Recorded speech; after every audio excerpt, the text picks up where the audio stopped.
Perdão, 2 Samuel,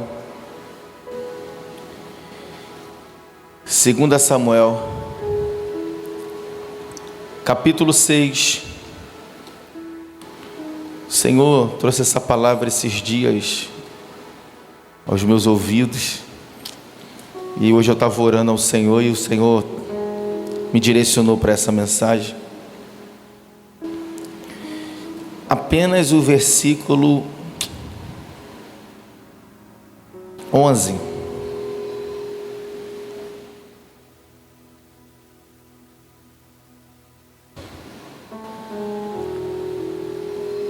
No versículo 10 e 11, para você poder compreender.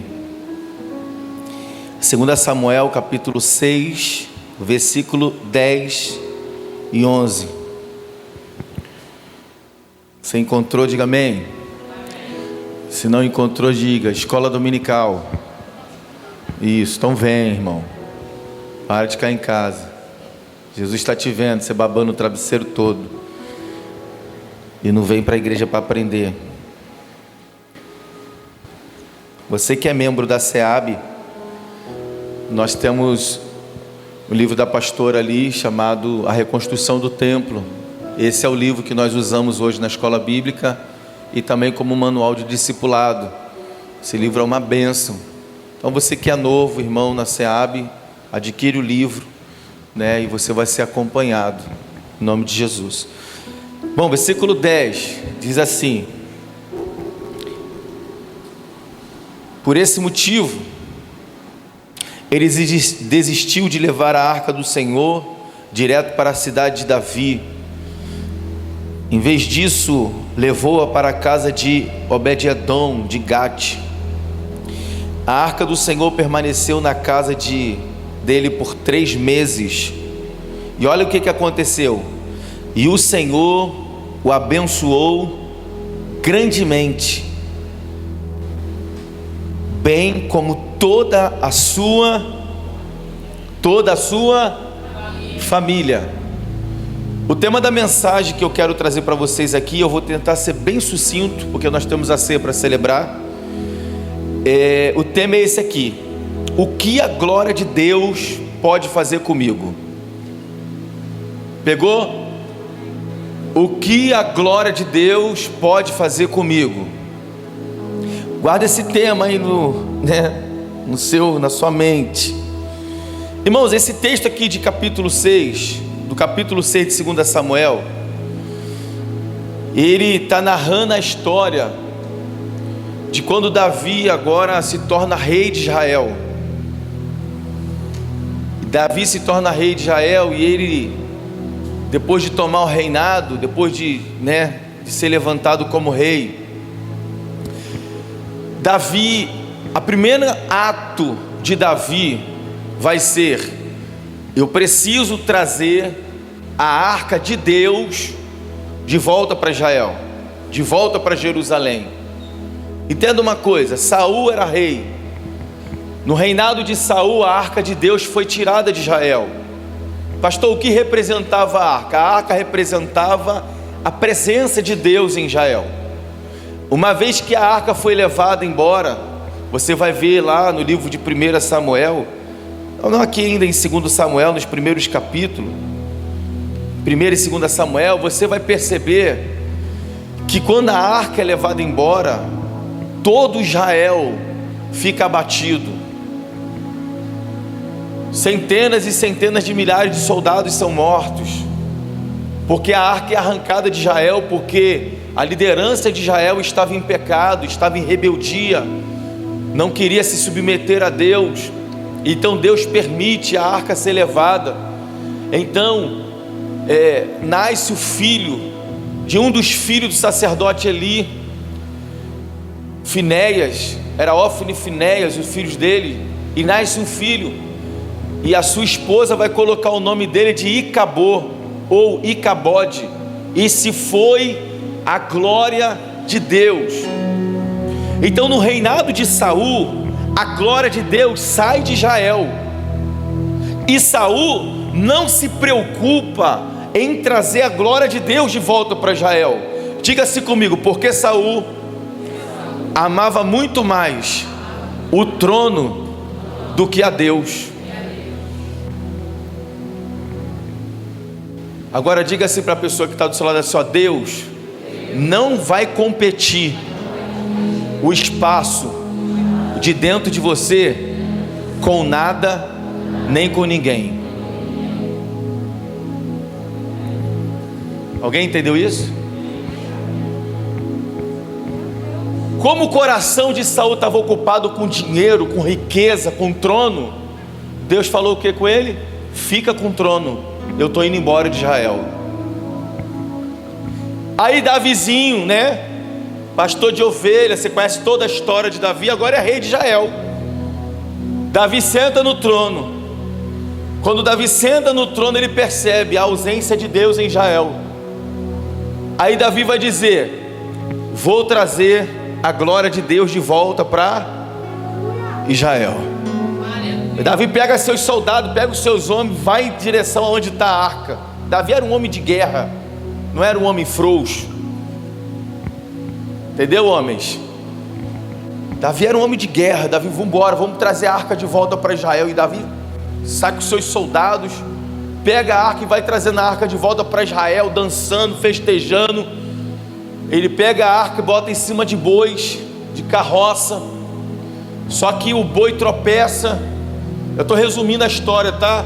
E a arca de Deus vai caindo de cima da carroça. De repente um homem chamado Uzá vai colocar a mão na arca de Deus. Quando ele coloca a mão na arca, a ira do Senhor se acende contra ele. E a Bíblia vai dizer que ele morre instantaneamente, na hora. E aquilo assusta Davi, porque a ira do Senhor se acendeu. E Davi ficou com medo e ficou triste, porque um homem agora morreu. Por que que aquele homem morre?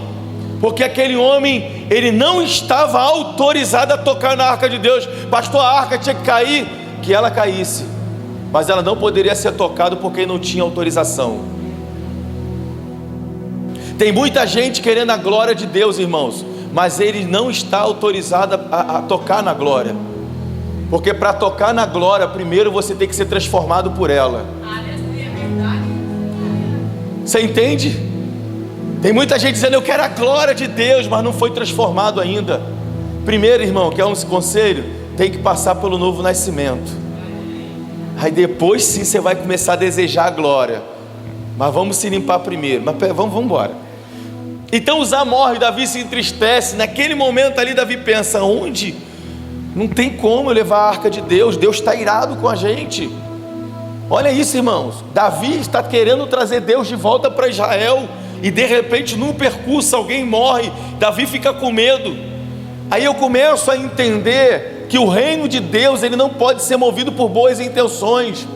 Davi estava com a intenção certa, mas usando as formas erradas.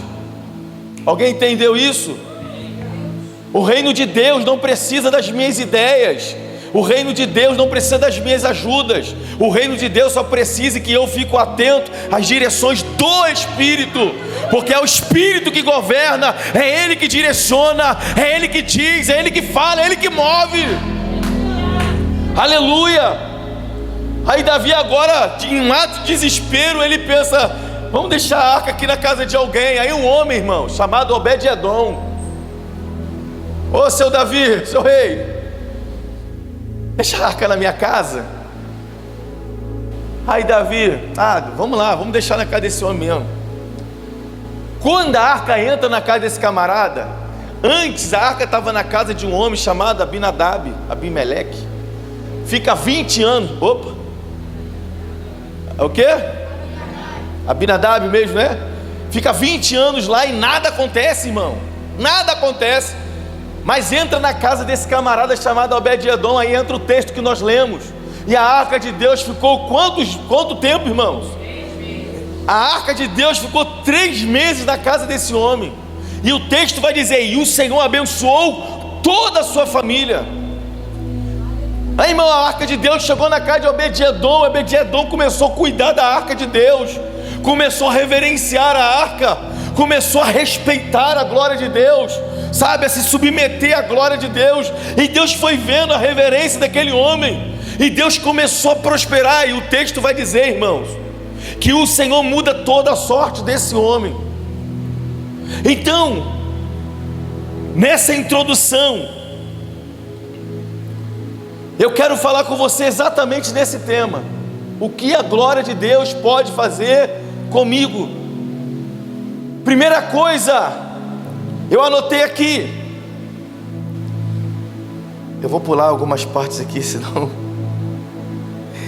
eu ia falar um pouco sobre os utensílios de dentro da arca, o que significa cada utensílio que estava dentro da arca, mas eu vou pular essa parte e vamos já para a aplicação. Então, o que a glória de Deus pode fazer comigo? Primeiro, abençoar toda a minha casa. A glória de Deus, irmãos, quando chegou na casa de Obed-edom, se você ler a história, você vai ver, a mulher de Obed-edom não podia gerar filhos. Deus curou o ventre dela. Aleluia. Seu pasto era seco. A glória de Deus trouxe para aquele pasto começou a ficar verdejante, começou a ter alimento para os seus gados.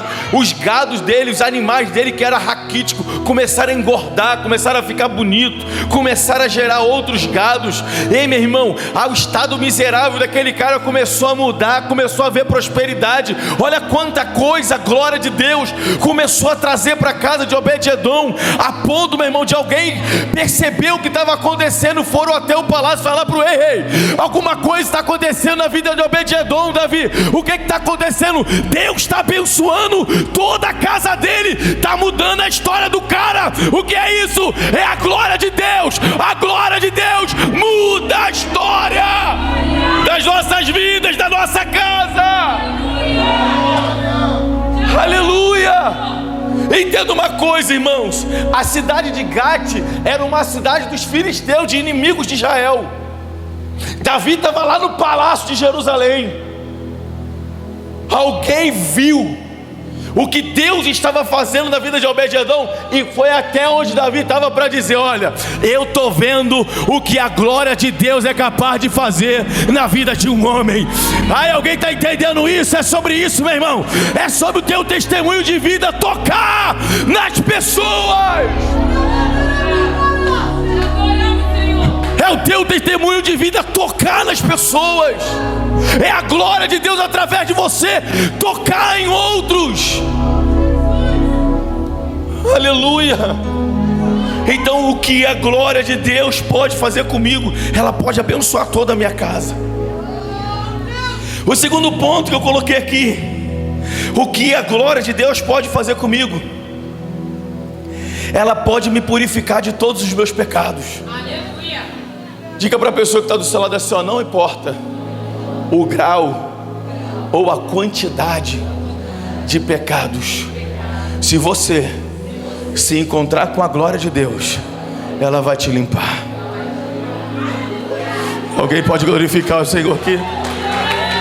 Alguém pode aplaudir? Então aplauda direito, por favor, porque isso não é para mim, é para Ele, porque a glória dele pode fazer isso. Pastor, onde está escrito isso? Isaías capítulo 6, no versículo 8. Quando Isaías se encontra com a glória de Deus, Isaías vai ser tão constrangido pela glória, ele vai ser tão inundado pela glória, a glória de Deus vai mexer tanto com ele, que ele vai dar um grito dizendo: ai de mim que estou perecendo, porque os meus olhos viram a glória de Deus. Aí ele olha para ele e diz: ai, os meus lábios são impuros, eu estou vendo o meu pecado, e o povo que está comigo também tem lábios impuros. Ai meu Deus.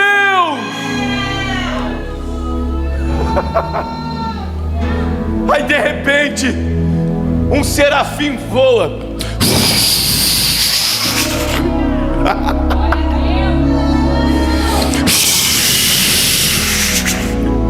Vai aonde está o profeta Isaías, ele já está prostrado. Ele pega, meu irmão, um alicate de braseiro. Isso aqui é só para conjecturar. Ele pega um alicate de braseiro. Isso aqui é um mistério muito grande que não dá para explicar agora. Mas com um alicate, serafim significa ser afogueado. Um ser afogueado pega um alicate para pegar a brasa viva do altar do Senhor Deus e vai até onde está o profeta Isaías. vai lá e toca nele, aleluia. O serafim fala para ele: a glória de Deus te tocou, e perdoados estão os teus pecados, purificados estão os teus pecados.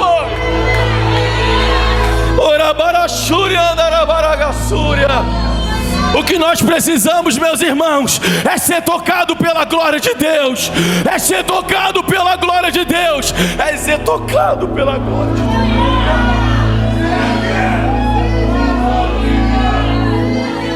Precisamos elevar o nível de glória, meu irmão. Por que a igreja está infestada de pecados? Porque o nível de glória está baixo, meu irmão. Mas quando tiver um povo sedento, clamando pela glória, orando, meu irmão, o nível de glória vai subir. E nós não vamos mais querer ter relacionamento com o pecado. Nós vamos querer mais a glória, mais a glória, mais a glória de Deus.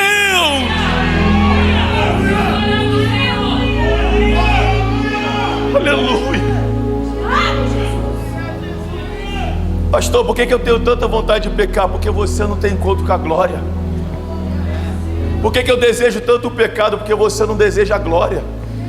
Porque enquanto eu estou desejando a glória, eu não tenho um tempo de ficar pensando em pecado, bobagem. Eu não tenho um tempo de ficar ocupando minha mente com coisas miseráveis dessa terra. O que volta em você, meu irmão, é ser sedento pela glória de Deus. Se Deus falasse para mim assim, pede uma coisa hoje e eu vou te dar, eu ia dizer para Deus: acaba com o telefone na terra.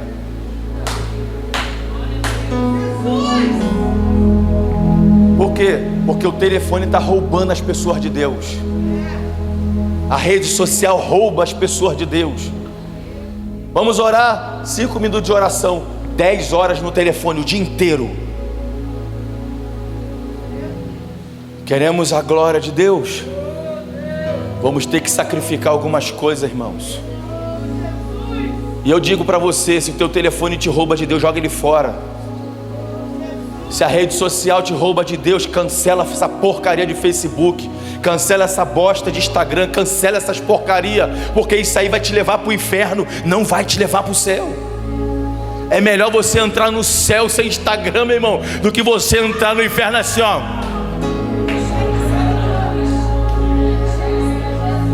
cheio de seguidores, cheio de efeito na cara.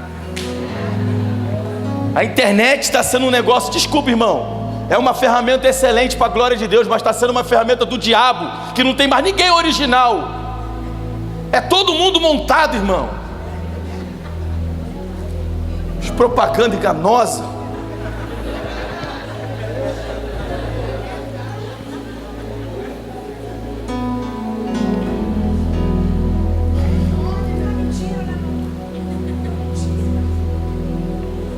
A internet pode ser uma bênção, irmãos.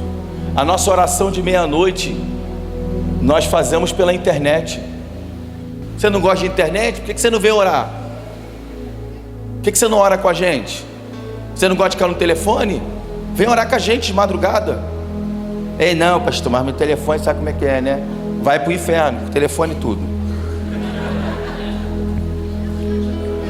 Terceira coisa, o que a glória de Deus faz comigo? Ela me traz para dentro do propósito de Deus. Terceira coisa que a glória de Deus faz comigo: ela me traz para dentro do propósito. Por que tem um monte de gente desviada? Por que tem um monte de gente abandonando o ministério? Por que tem um monte de gente que não faz nada para Deus? Porque elas não têm um encontro com a glória de Deus. Porque quem tem um encontro com a glória de Deus, ela vem para dentro do propósito. Quer ver? Isaías capítulo 6 ainda, no versículo 8. No versículo 8, Isaías vai ouvir um grito: a quem enviaremos? E quem há de ir por nós? Quem é que está gritando? O céu. Deus está dando um brado da eternidade dizendo: a quem enviaremos? Quem irá por nós? Quem vai pregar aos homens? Quem vai anunciar o meu reino aos homens? Isaías está tendo um encontro com a glória de Deus. Depois dos seus pecados serem purificados, aí ele vai dizer, agora que ele teve encontro com a glória, ele vai dizer: eu irei, eis-me aqui, envia-me. Sabe por que as pessoas não querem mais se colocar à disposição do reino? Porque elas não estão andando na glória de Deus. Elas estão vazias da glória de Deus. Ou melhor, elas nem tiveram encontro com a glória. Porque quando eu tenho um encontro com a glória de Deus, eu vou para dentro do propósito. Eu não quero ficar de fora. É um monte de desculpa, né? É porque não sei o quê, é porque você é vazio da glória de Deus.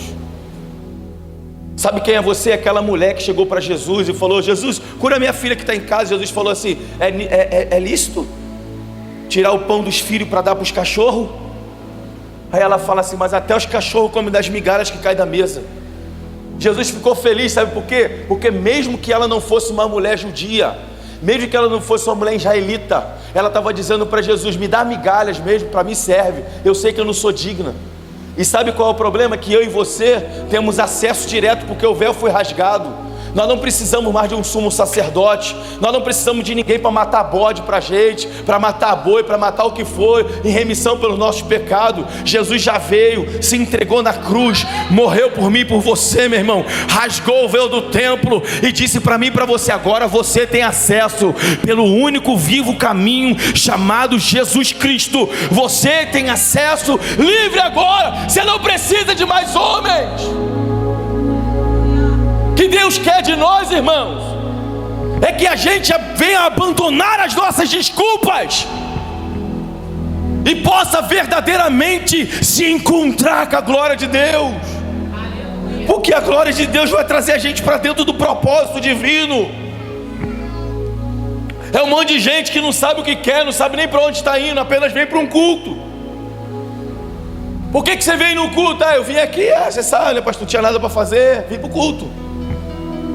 Eu vim aqui porque, sei lá, vai que Deus fala com alguma coisa comigo. Então já está falando. Você precisa se encontrar com a glória de Deus, para você ter a sua vida mudada e transformada. E assim você vai para dentro do propósito divino. Pastor, por que as pessoas estão sem propósito? Porque elas estão distantes da glória. Entenderam? Por que você vem para o culto sem propósito?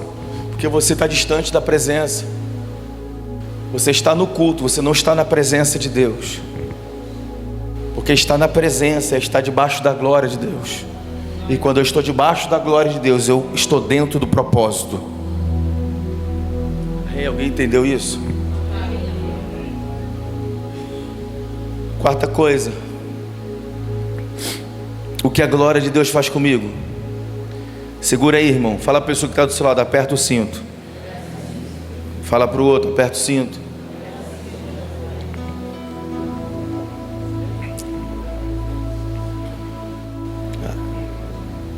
O que a glória de Deus faz comigo? Ela me derruba do cavalo.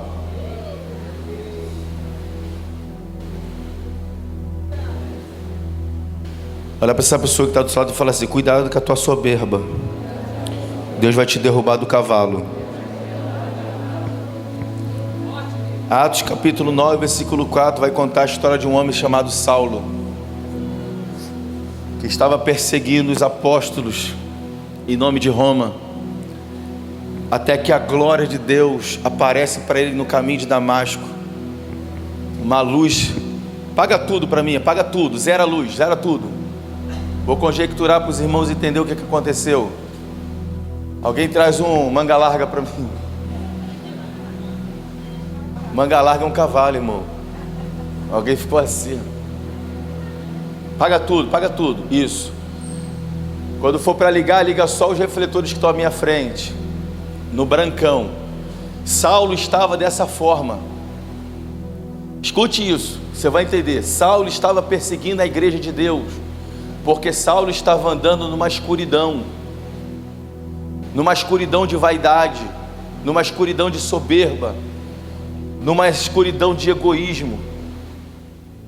Os seus olhos carnais estavam abertos, mas os seus olhos espirituais estavam fechados. E de repente, a caminho de Damasco, a glória de Deus apareceu. Cadê a glória de Deus? Vamos fazer de novo. Apaga. O povo tem que entender, irmão. Se conecta comigo aqui. Eu vou falar de novo. Paulo, o seu olhar carnal, ele conseguia enxergar bem, mas a sua visão espiritual estava escura, estava cega, porque quem governava Paulo era a sua arrogância, a sua soberba, sua prepotência, e por aí vai.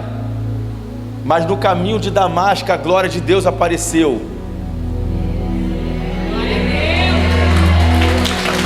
Aplauda aí, irmão.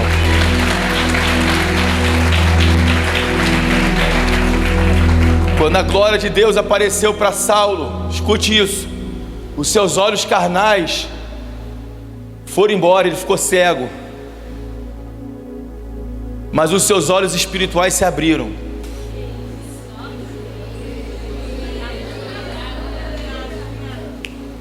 Por quê? Porque agora ele se encontrou com a glória de Deus. Quando ele se encontra com a glória de Deus, o seu olhar carnal ele perde, mas o seu olhar espiritual se abre, e ele vai dizer: quem é, Senhor? Quem é? E aquela voz vai dizer: eu sou Jesus. Por que tu me persegues, Saulo? E ele: Senhor, quem o Senhor é? E Jesus começa a dar agora orientações para ele, e diz: tu é um vaso escolhido para mim.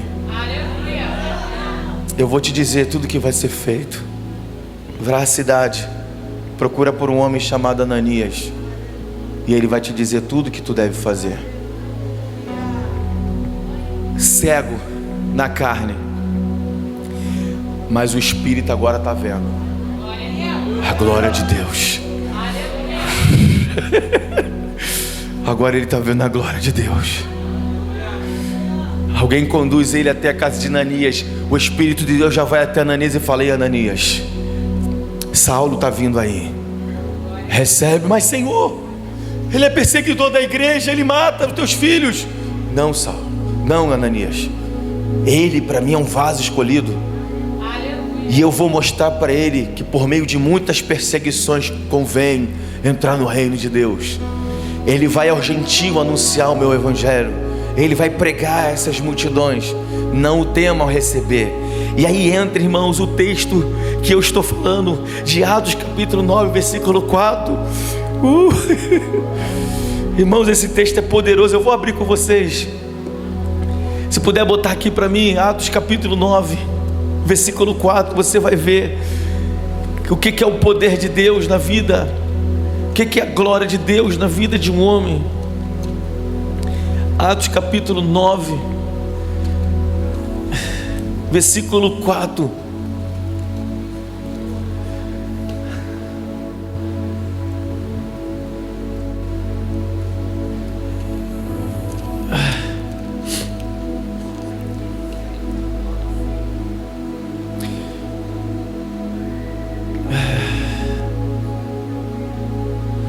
A partir do versículo 10.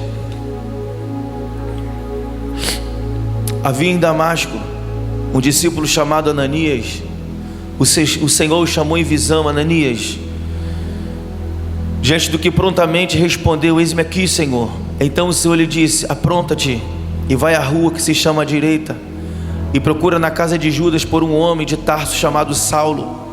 Eis que ele está em oração neste momento, e acaba de ter também uma visão, na qual um homem chamado Ananias se aproxima e lhe impõe as mãos para que volte a enxergar. Glória a Deus. Então Ananias foi e entrou, versículo 17. Então Ananias foi e entrando na casa, impôs nele as mãos, declarando: irmão Saulo. Olha isso. Irmão Saulo, o Senhor Jesus, que lhe apareceu no caminho por onde vias, enviou-me a ti para que te tornes a ver e fique pleno do Espírito Santo.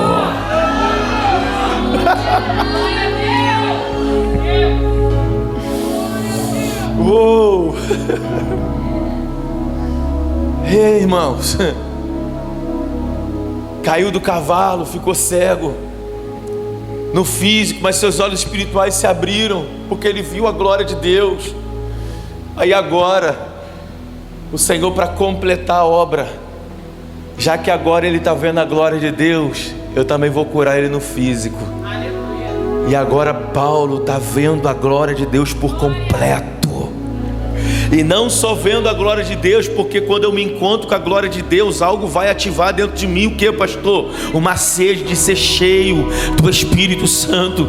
Por isso o texto está dizendo, olha o que Ananias vai falar para ele: eu vim não só para restaurar a tua visão, mas para ministrar sobre você, para que você seja cheio do Espírito Santo. É isso que Deus quer fazer com a gente, meu irmão, é nos encher da presença dEle. Cadê quem quer ser cheio do Espírito Santo? Alguém pode exaltar o nome dEle?